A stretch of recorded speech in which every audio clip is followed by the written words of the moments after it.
Welcome back to my channel and yet another Brexit video. There you see how many developments there were regarding Brexit again this week. In this video I want to talk about yet another leaked document from Downing Street, the so-called Operation Yellowhammer. That's a recent paper from the government that was leaked this week, and I read about it in German newspapers this week. So you see there's a lot of interest in Germany as well on whatever's happening regarding Brexit at the moment. But this paper is talking about food shortages regarding medications, long lines of lorries that get stuck at the border, and so on and so on. The paper states that 85% of the British trucks are not prepared for custom controls in France. That means they can be stuck at the border for days. The paper states at the ports along the channel there could be disruptions for more than 3 months. Especially critical there would be the shortage of medications, because 3/4 of these goods are coming from outside the EU. Coming from the outside the UK. Food would get pricier, which would hit especially poorer families. There would be tariffs on oil that would harm the British petrol industry. There was a prediction in these papers that 2 refineries would have to close, and more than 2,000 jobs would be at stake there. And despite everything the government usually says, the paper also states that checks on the inner Irish border will be unavoidable. And one of the worst things, I guess, that's in there is that there probably will be riots all over the country. In what scale, no one can predict.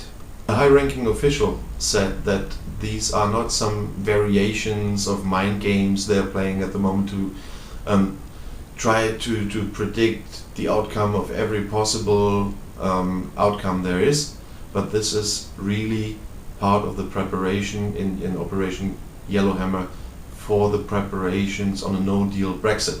So it's not just mind games, it's part of the real preparations. He says it's the most realistic and the basic real concept of what they're expecting. Downing Street obviously was quite angry about that this document has been leaked, and they immediately thought that there's some member of the former May government and an anti-Brexit member, and that it was leaked by an official who does not want this no-deal Brexit. Michael Gove even tried to marginalize the paper. He just said it's an old document, it's not relevant anymore. But there's one problem. The document is dated on this month, and a former minister confirmed that this paper has been produced on the 1st of August this year. And there's something else that makes you think that this paper cannot be that unrealistic, because I talked in another video about the study of the FDF, and more people have recently published papers with predictions what's going to happen in case of a no deal. There are some facts that cannot be discarded. For example, that the UK only produces 50% of their food themselves, and the major part of the other 50% is coming in from the EU, or as part of the free trade deals the EU has with other countries, which will immediately cease existing for the UK as soon as they leave the EU. And there were some statements about how it's going to work in case of a no-deal Brexit. For example, France has to treat the UK as a third state, a state we don't have any contracts with or deals with, and that's what should happen there.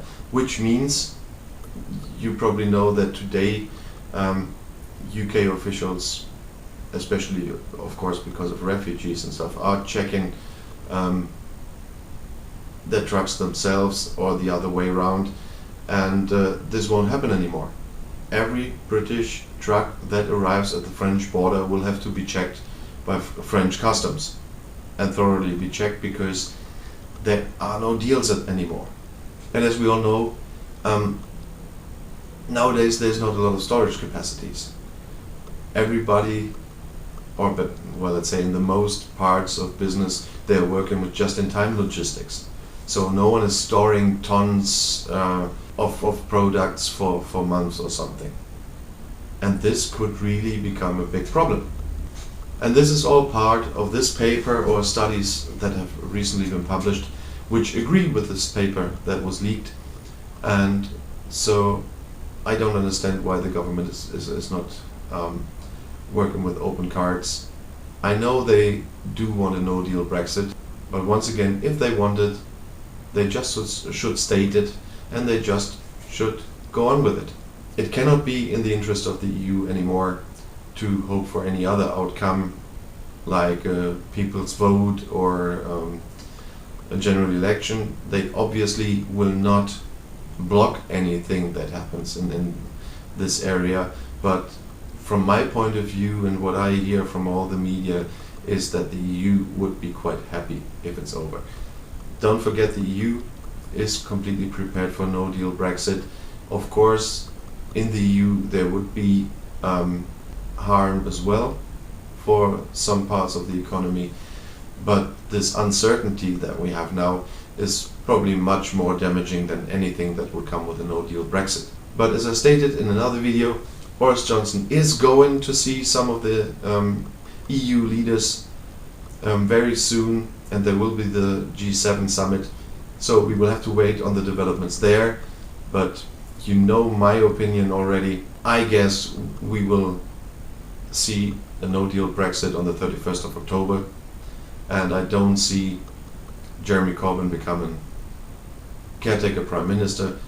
And no one in my comments, for example, or in the media ever showed me any alternative to one of these. So either Jeremy Corbyn can work his way through as a caretaker PM, I don't see that, and I don't see Parliament stopping this any other way at the moment. So the most probable outcome right now is a no-deal Brexit, but I'm still quite curious if I will be surprised of the events in the next weeks. But for now, that's all. I hope you liked the video. If not, you know where to write. You did this before, and I do read your comments, so don't worry. But if you liked it, please subscribe to my channel. Don't forget to click the bell so you will be informed when I publish my next Brexit videos. By the way, there are already 2 episodes of German Politics Explained out in English. You are aware that I started this as a German channel where I'm explaining a lot of local politics to my people here in the area and in Germany. But I already started with some videos about German politics in general in English, and I hope you will watch them and enjoy them as well. The last one I published recently is about the German Federal Parliament. Perhaps you want to learn something about that part of politics as well. So enjoy it. For now, I wish you a good day. Bye bye, and see you soon.